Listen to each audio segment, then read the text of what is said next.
প্ৰথমে আপোনালোকক নমস্কাৰ জনাই মোৰ চেনেললৈ স্বাগতম জনাইছোঁ। আজি মই আপোনালোকৰ মাজলৈ বহুত ধুনীয়া পিঠা ৰেচিপি এটা লৈ আহিছোঁ। এয়া দেখিছেনে, মই ধুনীয়াকৈ প্লেটত সজাই থৈছোঁ। এইটো পিঠা মই পিঠাগুড়িৰে বনাইছোঁ। পিঠাগুড়িৰে আমি বহুত ধৰণৰ পিঠা বনাওঁ নহয়নে? ভাবিলোঁ আজি অকণমান নতুন পদ্ধতিৰে নতুন এটা পিঠা বনাই আপোনালোকৰ আগত দেখুৱাওঁ। এই পিঠাটো পিঠাগুড়ি আৰু তিল আৰু নাৰিকলৰ গুড়িৰে বনাইছোঁ। খাবলৈ বহুত সোৱাদ লগা হয়। বাহিৰখন একেবাৰে মচমচীয়া আৰু ভিতৰখন একেবাৰে কোমল। বনাবলৈ একেবাৰে সহজ, কম টাইমত আপোনালোকে বনাব পাৰে। আৰু এই পিঠাটোৰ এটা বহুত ডাঙৰ গুণ কি জানেনে? এই পিঠাটো আপোনালোকে এবাৰ বনাই দুমাহলৈ থৈ দিব পাৰে। আলহী আহিলে আলহীক দিব পাৰে, চাহৰ লগত, টিফিনত ল'ৰা ছোৱালীক স্কুললৈ দি পঠাব পাৰে। মানে একেবাৰে সহজ হয়। এয়া মই ভাঙি দেখুৱাইছোঁ, দেখিছেনে? বাহিৰখন একেবাৰে মচমচীয়া আৰু ভিতৰখন একেবাৰে কোমল আৰু সঁচাকৈ বহুত সুন্দৰ, মানে ভাল লগা এটা পিঠা, সোৱাদ লগা এটা পিঠা। এই পিঠাটো মইনো কেনেধৰণেৰে বনাইছোঁ তাকে মই এতিয়া আপোনালোকৰ আগত দেখুৱাওঁ আহক। মই এখন কাঁহী লৈছোঁ আৰু কাঁহীখনত এয়া পিঠাগুড়ি, এয়া কেঁচা পিঠাগুড়ি দি দিছোঁ দেই। কোনোবা এটা বাতিৰ জোখত আপোনালোকে লৈ ল'ব। মই এবাতি কেঁচা পিঠাগুড়ি দিছোঁ আৰু ইয়াতে মই এয়া লৈছোঁ আটা, 3 চামুচ আটা দি দিছোঁ। যি আটা ব্যৱহাৰ কৰে সেয়া আটা দিলেও হ'ব। আৰু ইয়াত এতিয়া মই দিম এয়া নাৰিকলৰ গুড়ি, শুকান নাৰিকলৰ গুড়ি হয়, ডেচিকেটেড নাৰিকল। আৰু আপোনালোকে যদি কেঁচা নাৰিকল ব্যৱহাৰ কৰোঁ বুলি ভাবে, কেঁচা নাৰিকলো ব্যৱহাৰ কৰিব পাৰিব। এয়া 3 চামুচ মই দিছোঁ নাৰিকলৰ গুড়ি। আৰু এতিয়া ইয়াতে দিম চেনি। এয়া মই চেনি লৈছোঁ 2 চামুচ, 3 চামুচ, 4 চামুচ। চেনিটো নিজৰ হিচাপতে কম বেছি কৰি লৈ ল'ব আপোনালোকে।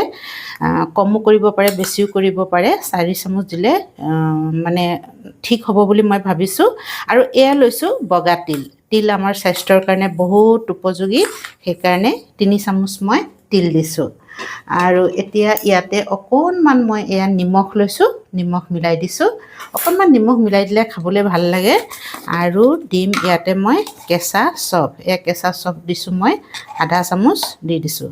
আৰু কেঁচা চফ যদি আপোনালোকে ব্যৱহাৰ নকৰে তেতিয়া ইলাচি গুড়িও আপোনালোকে ব্যৱহাৰ কৰিব পাৰিব দেই।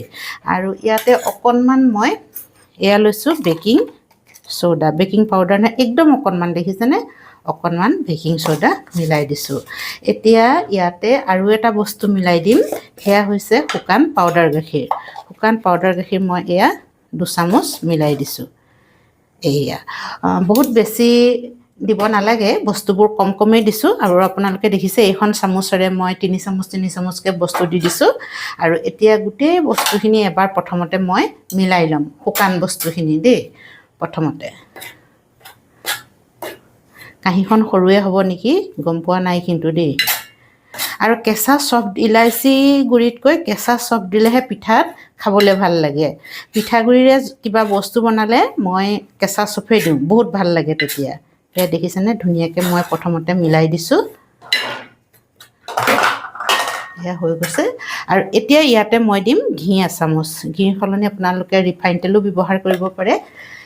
আৰু এতিয়া মই হাতেৰে কৰিব লাগিব এইখিনি বস্তু। আৰু এতিয়া গোটেই বস্তুখিনি মই এতিয়া ধুনীয়াকৈ এবাৰ মিলাই ল'ম ঘিউৰ সৈতে। এইখিনি মিলাওঁতে খুব ভালকৈ মিলাব লাগিব, যাতে গোটেইখিনি বস্তুতে আমাৰ ঘি লাগি যায়, সকলোখিনি বস্তু খুব ভালদৰে মিক্স হৈ যায়। তেতিয়াহে আমাৰ খাবলৈ ভাল লাগিব। নতুবা কি হ'ব, কোনোবা ঠাইত ঘি লাগিব, কোনোবা ঠাইত নালাগিব। কেইবাবিধো বস্তু আমি দিয়া হৈছে, সেইকাৰণে সকলোখিনি বস্তু যাতে শুকান হৈ থাকোঁতেই আমাৰ ভাল ধৰণেৰে মিলি যায়। এয়া দেখিছেনে, মই বহুত ভালকৈ একদম বস্তুবোৰ মিলাই দিছোঁ। হৈ গৈছে। এতিয়া মই ইয়াত পানী দি মুঠি ল'ম। আৰু পানী নৰ্মেল পানীয়ে লৈছোঁ, গৰম পানী লোৱা নাই বাৰু। এয়া অলপ অলপকৈ দি মই ধুনীয়াকৈ মুঠি ল'ম। পানী দিওঁতে সাৱধান, পেলপেলীয়া হৈ যাব পাৰে, তেতিয়া আকৌ আমি আটা ব্যৱহাৰ কৰিব লাগিব। সেইকাৰণে খুব সাৱধানতাৰে মই অলপ অলপকৈ দি এটা ধুনীয়া আটাৰ ডো বনাই ল'ম। পিঠাগুড়িখিনি মই খুব ভাল ধৰণৰে মঠি ল'লোঁ, কিন্তু অলপ কোমলকৈ মঠিছোঁ। এই আপোনালোকে দেখিছেনে, আঙুলিৰে হেঁচি দিওঁতেই সোমাই গৈছে। ৰুটি বনাবৰ কাৰণে যেনে ধৰণৰে আমি আটা মঠোঁ, তাতোতকৈ অকণমান আমি কোমলকৈ মঠিব লাগিব। আৰু অকণমান ঘি মই হাতত এয়া মোহাৰি লৈছোঁ। আৰু যিহেতু কোমল হৈছে সেইকাৰণে হাতত লাগিবও পাৰে, মই সেইকাৰণে অকণমান ঘি মানে হাতত লগাই লৈ পেলানি আৰু এটা ধুনীয়া বল বনাই দিম। এয়া দেখিছেনে, বহুত বেছি ডাঙৰকৈ বনোৱা নাই, সৰুকৈ বনাইছোঁ। কাৰণ সৰুকৈ এইকাৰণেই বনাইছোঁ, আমি ইয়াত চব কেঁচা বস্তু ব্যৱহাৰ কৰিছোঁ, একো বস্তু ভাজি লোৱা নাই, পিঠাগুড়িও ভাজি লোৱা নাই, গৰম পানীও দিয়া নাই। সেইকাৰণে বহুত বেছি ডাঙৰ কৰিলে হয়তো ভিতৰখন সিজিবলৈ টাইম লাগিব পাৰে, হয়তো কেঁচা হৈও থাকিব পাৰে। সেইকাৰণে আমি সৰু সৰু বল বনাই গৈছোঁ। আৰু ডাঙৰ বনাওঁ বুলিলেও বনাব পাৰে, কিন্তু অকণমান দেৰি লাগিব সিজোতে। সেইকাৰণে মই ভাবিলোঁ অকণমান সৰু সৰু বল বনাই দিছোঁ। এই দেখিছেনে, এনেধৰণৰে সৰু সৰু বল বনাইছোঁ। একদম সোনকালে হৈছে, যিহেতু এয়া কোমল হৈ আছে, মানে দেৰি নালাগে। আৰু বহুত ধুনীয়া এটা মিহি হৈছে, কোনো ক্ৰেক থাকিব নালাগিব, ক্ৰেক থাকিলে বেয়া। সেইকাৰণে একদম ধুনীয়াকৈ এয়া দেখিছেনে, কিমান ধুনীয়াকৈ আমাৰ পটাপট হৈ যাব। আমি ফটাফট এনেধৰণৰে প্ৰথমতে বল বনাই ল'ম। এয়া চাওক, এয়া মই আপোনাৰ লগত কথা পাতি থাকোঁতে এইকেইটা হৈ গ'ল। এনেধৰণৰে এতিয়া অলপ মই প্ৰথমতে বল বনাই ল'ম। অলপ মই এয়া বনাই ল'লোঁ, আৰু গোটেইখিনি বনোৱা নাই, আৰু এইখিনি আছেই মোৰ। এইখিনি এতিয়া মই ঢাকি থৈ দিম। গোটেইখিনি একেলগতে বনাই দিলে শ্বেপটো বেয়া হৈ যাব, সেইকাৰণে মই অলপ অলপকৈ বনাই ভাজি থাকিম। এতিয়া আহক আপোনালোকক মই গেছৰ ওচৰলৈ লৈ যাওঁ। গেছটো জ্বলাই মই কেৰাহী এখন পাতি দিলোঁ, আৰু কেৰাহীত এয়া মই ৰিফাইন তেল দিছোঁ। মিঠাতেলত ভজা নাই, ৰিফাইন তেলতে ভাজিলে ভাল হয়। আৰু তেলখিনি বহুত বেছি গৰম কৰা নাই, অলপহে গৰম কৰি লৈছোঁ। আৰু গেছৰ ফ্লেমটো মই ল' মিডিয়ামত ৰাখিছোঁ। আৰু এতিয়া মই এয়া বনাই থোৱা লাডুবোৰ ইয়াতে দি যাম। আপোনালোকে ধৰিব পাৰিছে তেলখিনি কিমান গৰম হৈছে। বহুত বেছি গৰম হোৱা নাই কিন্তু দেই, অলপৈহে গৰম হৈছে। আৰু এনেধৰণৰে মই এতিয়া দি যাম।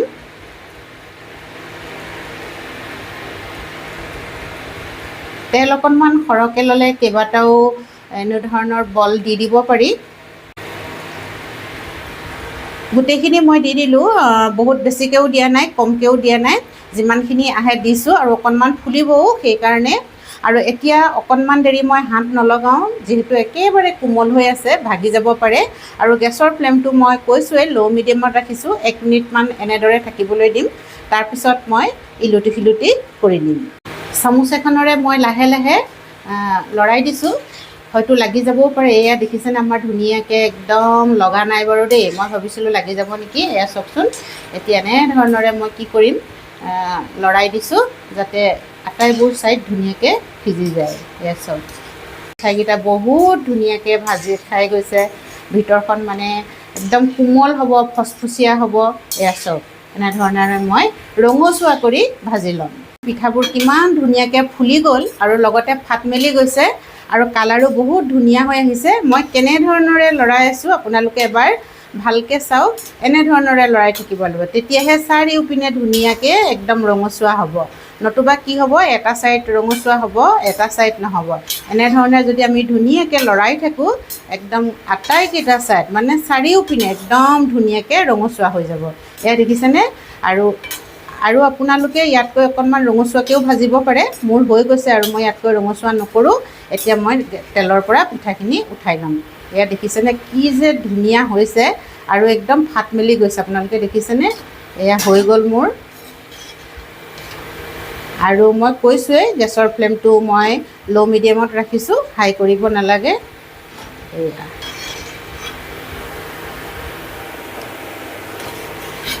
গোটেইখিনি পিঠা মই তেলৰ পৰা উঠাই ল'লোঁ।